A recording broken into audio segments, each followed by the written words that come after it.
اسی طرح کا ایک بندہ تھا، وہ کہتا تھا جی میرے سوال کا جواب کبھی نہیں کسی نے دیا۔ اس کی ملاقات ایک درویش سے ہو گئی، حضرت بہلول دانا سے۔ فرمانے لگے پوچھو بھئی کیا سوال ہے؟ کہنے لگا بابا میرے 3 سوال ہیں۔ ایک تو یہ بتائیں کہ اگر رب ہے تو وہ نظر کیوں نہیں آتا، اور دوسری میرا سوال یہ ہے کہ اگر جو کراتا ہے شیطان کراتا ہے تو انسان کو سزا کس بات کی؟ اور تیسری بات یہ کہ آپ کہتے ہیں کہ شیطان جن ہے، آگ سے بنا ہے، تو اسے بھی آگ میں ڈالا جائے گا تو آگ کو کیسے جلائے گی؟ تو حضرت بہلول دانا تھوڑا سا سوچنے لگے تو اس نے بڑی سخت بات کی، کہنے لگا مجھے پتا تھا جواب آپ کو بھی کوئی نہیں آتا۔ دیکھا نا، پڑ گئے نا سوچ میں۔ نیچے ایک روڑا پڑا تھا مٹی کا، اینٹ کا نہیں۔ مٹی بھی کئی دفعہ خشک ہو جائے نا دھوپ میں، کچی مٹی بھی تو روڑا تگڑا بن جاتا ہے۔ مضبوط روڑا پڑا تھا۔ حضرت بہلول دانا نے آؤ دیکھا نہ تاؤ دیکھا، روڑا اٹھایا اور زور سے سر میں دے مارا۔ اب اس سر میں روڑا لگا، خون بڑا بہہ گیا۔ جا کے اس نے کوتوالے شہر کو، سمجھ لیں SHO کو رپورٹ کرا دی کہ بابے نے نا میرا سر پھوڑ دیا ہے۔ بلا لیا وہ SHO، کہنے لگا بابا تو اس طرح کا ہے نہیں۔ اس نے کہا جی مار دیا، اب دیکھیں۔ بلا لیا، کہنے لگا یار وہ تو درویش بندے ہیں، اگر تو کہتا ہے تو چلو بلا لیتے ہیں۔ آپ آ گئے، تشریف لائے، تو اس نے کہا بابا آپ نے پتھر مار کے اس بندے کے سر کو پھوڑ دیا ہے۔ تو حضرت بہلول دانا کہنے لگے نہیں میں نے تو نہیں پھوڑا، میں نے تو اس کے 3 سوالوں کا ایک جواب دیا ہے۔ 3 سوالوں کا ایک جواب۔ اس نے کہا کیا؟ فرمانے لگے اس سے پوچھ لو۔ اس نے کہا جی کیا سوال کیا آپ نے؟ اس نے کہا جی پہلا میرا سوال یہ تھا کہ رب ہے تو نظر کیوں نہیں آتا؟ تو آپ فرمانے لگے میں نے تجھے روڑا مارا، درد ہو رہی ہے؟ کہنے لگا ہاں۔ کہنے لگے دکھا درد۔ بہلول دانا کہنے لگے کہ اگر درد ہے تو پھر، وہ کہنے لگا جی وہ دکھائی تو نہیں نا جا سکتی، پر ہے تو صحیح نا۔ تو آپ فرمانے لگے رب ہے پر دکھایا تو نہیں نا جا سکتا، تو قیامت میں نظر آئے گا۔ حضرت بہلول دانا فرمانے لگے تیرا دوسرا سوال کیا تھا؟ کہنے لگا جی میرا دوسرا سوال یہ تھا کہ جو کراتا ہے شیطان کراتا ہے تو پھر انسان کو سزا قیامت میں کیوں ملے گی؟ تو آپ فرمانے لگے جا پھر تجھے روڑا بھی شیطان نے مارا ہے، میرے اوپر پرچہ کیوں کٹا دیا؟ پکڑ جا کے اس کو۔ آپ نے فرمایا تیرا تیسرا سوال کیا تھا؟ کہنے لگا جی میرا تیسرا سوال یہ تھا کہ شیطان آگ سے بنا ہے تو آگ کو آگ میں ڈالیں گے تو اسے کیا تکلیف ہوگی؟ تو آپ فرمانے لگے تو کس چیز سے بنا ہے؟ کہنے لگا مٹی سے۔ تو فرمایا میں نے تجھے کیا مارا ہے؟ کہنا مٹی۔ فرمایا درد ہوئی ہے؟ کہنے لگا بڑی۔ فرمایا اسے بھی ہوگی۔ ہمارے آج کل کے جتنے امور ہیں ان امور کے اندر دنیا داری غلبہ کرتی چلی جا رہی، ہر کام میں دنیا داری کی آمیزش ہو جاتی ہے، نہ چاہتے ہوئے بھی، نہ ارادہ کرتے ہوئے بھی، بہت ساری جگہوں پہ۔ اور دنیا داری اتنی غالب ہو گئی ہے کہ دنیا ہی دنیا نظر آنے لگ گئی ہے، دنیا ہی دنیا، یعنی کوئی چیز کیمرے کی آنکھ سے چھپ نہیں پا رہی، کوئی بات ایسی نہیں جس پر لوگوں کی نظریں نہ ہو، کوشش کریں۔ اور عجیب بات یہ ہے کہ دنیا داری ہو، دولت ہو تو اس کو چھپا کے رکھا جاتا ہے، اور دین کی کوئی بات ہو اس کو نشر کرنا ضروری سمجھا جاتا ہے تاکہ لوگوں کو میرے تقوی اور میری پرہیزگاری کی خبر جلدی جلدی مل جائے۔ میرے نبی کریم علیہ الصلوۃ والسلام نے خالص اللہ کی رضا کے لیے ہر کام کرنے کا حکم دیا۔ سیدہ عائشہ صدیقہ رضی اللہ تعالیٰ عنہ راوی ہے، الترغیب والترہیب میں حدیث ہے، پیارے حبیب کریم سید عالم صلی اللہ تعالیٰ علیہ وسلم نے ارشاد فرمایا کہ حضور ایک دن مجمع صحابہ کے مجمع میں حضور نے پوچھا بتاؤ اسلام کی سب سے مضبوط بنیاد کیا ہے؟ ایک صحابی نے کہا یا رسول اللہ نماز پڑھنا۔ 5 وقت لوگ جمع ہوتے ہیں، ایک دوسرے کا حال احوال پوچھتے ہیں، معاملات ہوتے۔ یا رسول اللہ صلی اللہ تعالی علیہ وسلم مضبوط بنیاد ہے اسلام کی نماز پڑھنا، 5 وقت جمع ہونا۔ حضور نے فرمایا بات تمہاری ٹھیک ہے پر تم میری مراد کو نہیں پہنچے۔ عرض کی حضور حج کرنا، مختلف رنگ، مختلف نسلیں، مختلف قبیلے، مختلف بولیاں، لیکن جب حج کرنے پہنچے تو لباس بھی ایک ہی ہو گیا، گفتگو بھی ایک ہی، لبیک اللہم لبیک لبیک لا شریک لک لبیک ان الحمد والنعمت لک والملک لا شریک لک لبیک۔ ایک ہی صف میں کھڑے ہو گئے محمود و اجاز، نہ کوئی بندہ رہا نہ کوئی بندہ نواز۔ نبی رحمت سید عالم صلی اللہ علیہ وسلم سے عرض کی حضور یہ حج جو ہے نا اس میں بڑی یکسانیت ہوتی ہے، ہر رنگ ہر نسل کا آدمی ایک تسبیح کے دانے کی طرح ایک جگہ پہ پرو دیا جاتا ہے، تو لگتا ہے یہ اسلام کی مضبوط بنیاد ہے۔ محبوب فرمانے لگے بات تمہاری ٹھیک ہے پر تم میری مراد کو نہیں پہنچے۔ عرض کی حضور پھر زکوٰۃ صدقات خیرات اسلام کی مضبوط بنیاد ہے، کیوں؟ وہ اس لیے کہ غریب امیر کو دیتا ہے، امیر غریب کو دیتا ہے، اور غریب امیر سے لیتا ہے تو ایک رشتہ بنتا ہے، ایک تعلق بنتا ہے۔ محسن کا اور احسان مند کا بڑا گہرا رشتہ ہوتا ہے، بڑا ایک دوسرے سے پیار کرتے ہیں، ایک دوسرے کو چاہتے ہیں، ایک دوسرے کے لیے اچھے جملے بولتے ہیں، ایک دوسرے کے لیے ہمیشہ ان کے جذبات ٹھنڈے میٹھے اور اچھے ہوتے، تو لگتا ہے یہ اسلام کی مضبوط بنیاد ہے۔ حضور فرمانے لگے بات تمہاری ٹھیک ہے اور تم میری مراد کو نہیں پہنچے، تو پھر صحابہ عرض کرنے لگے حضور ہماری رعایت فرما دے، پھر ایک رحمت کی نظر کر دے، آپ ہی بتا دیں اسلام کی مضبوط بنیاد کیا ہے۔ تو محبوب فرمانے لگے اسلام کی مضبوط بنیاد ہے اللہ کی رضا کے لیے کسی سے محبت کرنا۔ کس کی رضا کے لیے؟ خالص اللہ کی رضا کی۔ حضرت موسیٰ کلیم اللہ علیہ نبینا علیہ الصلوۃ والسلام پر اللہ کریم نے وحی فرمائی کہ اے موسیٰ، اے میرے کلیم، میرے لیے بھی کوئی کام کیا ہے؟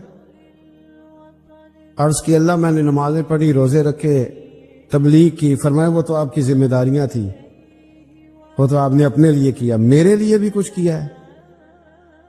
رب کریم نے پوچھا موسیٰ میرے لیے بھی کچھ کیا ہے؟ عرض کی اللہ یہ سارا کچھ، فرمایا مالک تیرے لیے کیا، کہا یہ تو آپ نے اپنے لیے کیا، آپ کی ذمہ داریوں میں شامل تھا، مالک تیرے لیے کیا ہے؟ فرمایا کسی بندے سے محبت کی ہے کہ یہ اللہ کا بندہ ہے، کسی بندے سے محبت کی ہے کہ یہ اللہ کا بندہ ہے، یا کسی کے ساتھ تمہاری صرف اس لیے ناراضگی ہو کہ یہ اللہ کا نافرمان ہے، اللہ رسول کا دشمن ہے، معاذ اللہ بے ادب ہے؟ میرے بھائی سمجھ لے اچھی طرح اور اپنے دل کے کونے میں یہ بات بٹھا لے کہ زندگی میں جو کام کریں وہ اللہ کی رضا کے لیے، چھوٹا سا بھی خیر کا کام۔ میرے رسول کریم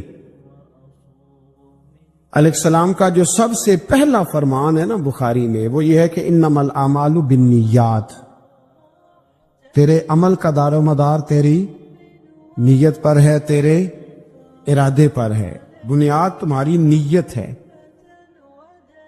بنیاد یہ ہے کہ تمہارا اندر سے اس کام کے لیے ذوق کیا ہے، شوق کیا ہے۔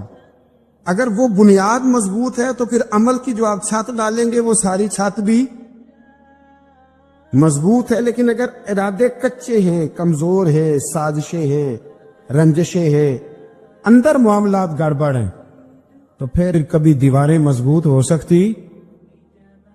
نیتیں اچھی کریں، بڑی سادی مثال، بڑی صاف ستھری، مولا کائنات شیر خدا حضرت علی المرتضیٰ کرم اللہ تعالی وجہ الکریم نا، آپ ایک جگہ جنگ لڑنے کے لیے گئے، جہاد ہو رہا ہے۔ عرب کے جو لوگ ہوتے تھے وہ دشمن کو سزا بڑی سخت دیتے تھے، بعض لوگ مطالبہ بھی کرتے ہیں نا سخت سزا کا۔ ہمارا سرائکی کا ایک شاعر ہے، وہ کہا کرتا ہے جے تانگی ساڑی زندگی تو تے دے سخت سزا تیری جان چھٹے، ساکو مار نہ شاکر کستاں وچ یک لخت مکا تیری جان چھوٹے۔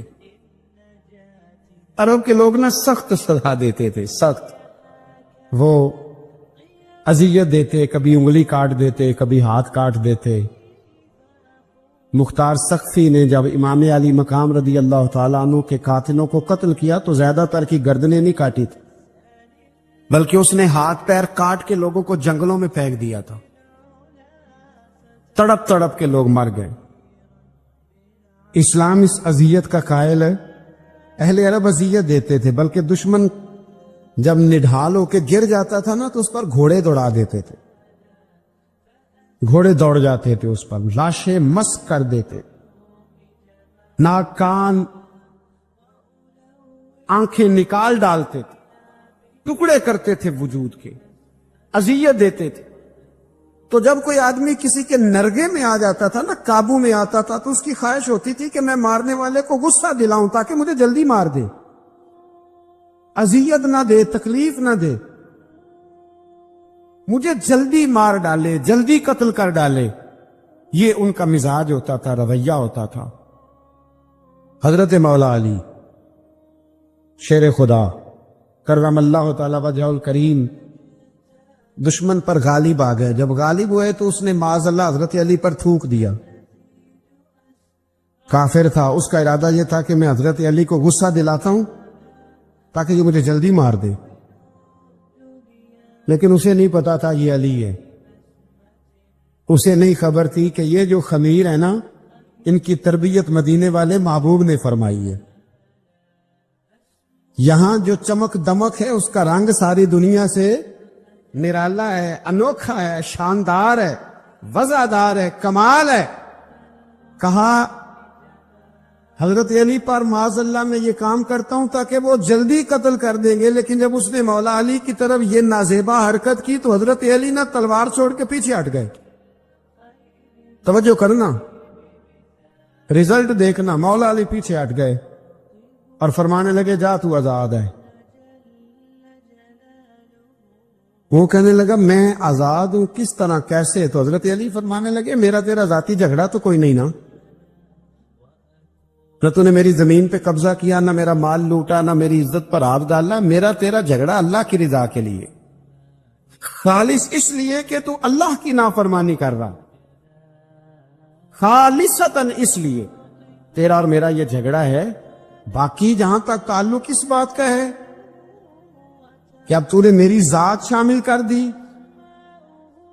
اب تو نے مجھے تکلیف دے دی، اب تو نے مجھے اذیت میں مبتلا کر دیا، تو حضرت مولا علی شیر خدا فرمانے لگے اب ذات آ گئی ہے میری بیچ میں، اب میری ذات بیچ میں آ گئی ہے، اب اگر میں تجھے قتل کروں گا تو لگے گا میں نے اپنے ذاتی غصے میں قتل کیا ہے، لہذا اب معاملہ یہ ہے کہ میں تجھے آزاد کرتا ہوں، اب تو چھٹی کر سکتا ہے، جا سکتا ہے، دوبارہ کبھی میرے ہاتھ آئے گی تو دیکھی جائے گی۔ مولا کائنات نے اسے چھوڑ دیا، لیکن وہ حضرت علی کا غلام بن گیا، وہ غلام بن گیا۔ کہنے لگا علی اب سمجھ آئی ہے کہ دین کتنا شاندار ہے، دین کتنا اعلیٰ ہے، دین کی قدریں کتنی پاکیزہ اور کتنی حسین ہے، اور کتنا منور ہے محبوب کریم کا دین، آپ مجھے کلمہ ہی پڑھا دیں۔ گویا جو بندہ تلوار سے فتح نہ ہو سکا وہ مولا علی کے خلوص سے فتح ہو گیا، حضرت علی کے خلوص سے، للہیت سے، اللہ کے ساتھ جو ان کا رشتہ تھا اس رشتے کی برکت سے وہ آدمی فتح ہو گیا۔ میرے بھائی، ہمارے معاملات کے اندر للہیت ختم ہوتی جا رہی ہے، خلوص نہیں رہا، کرامتیں ہیں، کہانیاں ہیں، داستانیں ہیں، الزامات ہیں، جھوٹ ہے، فریب ہے، فراڈ ہے، بڑا کچھ ہے۔ اگر نہیں ہے تو خلوص نہیں ہے، اگر نہیں ہے تو ہمارا اللہ اور اس کے رسول کے ساتھ رضا والا معاملہ نہیں ہے۔ کسی چیز کو اس کی حقیقت کی بجائے ہم تصورات کی دنیا میں جا کے، خیالات، توہمات اور افواہوں کی دنیا میں جا کے اس کو قبول کرتے ہیں۔ یاد رکھو، جن لوگوں کی زندگیاں اللہ کی رضا کے لیے تھی وہ لوگ بڑے اچھے تھے، بڑے خوش بخت تھے، بڑے خوش نصیب تھے، انہیں بدر کے میدان میں گردنیں کٹانے میں بھی بڑا ہی مزہ آیا تھا انہیں۔ اب دیکھیں نا، احد کے میدان میں جانے دینے میں بھی انہیں بڑا مزہ آیا۔ جب آدمی میں خلوص ہوتا ہے تو اس کے لیے جان قربان کرنا بھی آسان ہو جاتا ہے، لیکن جب خلوص نہیں ہوتا پھر گفتگو ہوتی ہے، پھر باتیں ہوتی ہیں، پھر داستانیں ہوتی ہیں، پھر کہانیاں ہوتی ہیں، پھر لب و لہجہ ہوتا ہے، پھر منصوبہ سازی ہوتی ہے، پھر ہیلے بہانے، پھر سغرے کبرے جوڑ کے لوگ کہانیاں اور داستانیں بناتے ہیں۔ خلوص اور للہیت کے ساتھ اللہ کی بارگاہ میں جھکے، عبادتوں کا، ریاضتوں کا، تلاوتوں کا جتنا اللہ ہمیں موقع دیتا ہے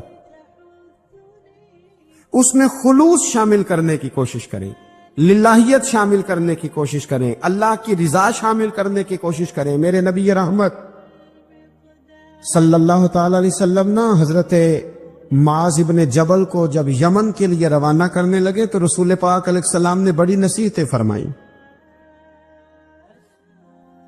ان نصیحتوں میں درد بڑا تھا، کیوں؟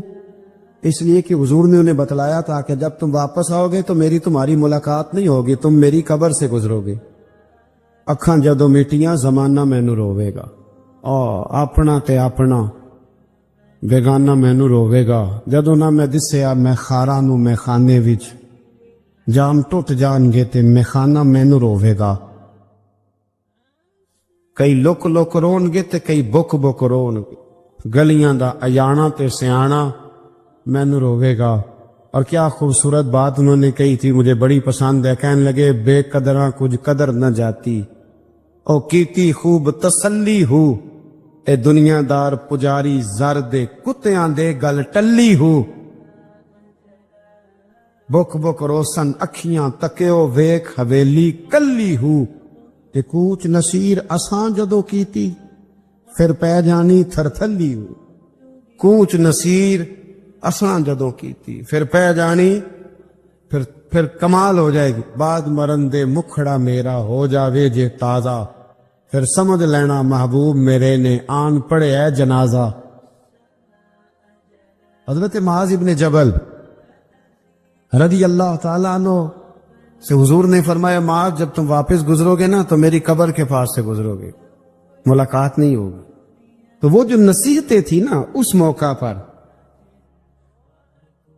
جب آپ گویا کسی سے آخری ملاقات کر رہے ہوتے، ان نصیحتوں کے اندر جو حسن ہوتا ہے، کمال ہوتا ہے، وہ تو جاتے جاتے کی بات، لے سجنا اساں توڑ نبھائی جان ہی دتی راہ تیرے، وہ جو جاتے جاتے کی گفتگو ہوتی ہے، وہ جو انداز ہوتا ہے، بڑا کمال ہوتا ہے۔ اور اس کی گہرائی اور گہرائی کو وہ سمجھ سکتا ہے جس کو وہ لمحے میسر آتے، جو اس وقت اس مقام پہ کھڑا ہوتا ہے۔ حضرت معاذ ابن جبل رضی اللہ تعالیٰ عنہ تڑپ کے روئے کہ حضور کیا فرما رہے ہیں؟ حضور کوئی خاص نصیحت تو نبی پاک نے بڑا کچھ فرمایا، ایک جملہ حضور نے یہ کہا، معاذ عمل جتنا بھی کرنا خلوص کے ساتھ کرنا۔ اور محبوب نے فرمایا تیرا خلوص کے ساتھ کیا ہوا تھوڑا عمل بھی رب کی بارگاہ میں زیادہ بنا کے تیرے لیے ذریعہ نجات بن جائے گا۔ جتنا بھی کرنا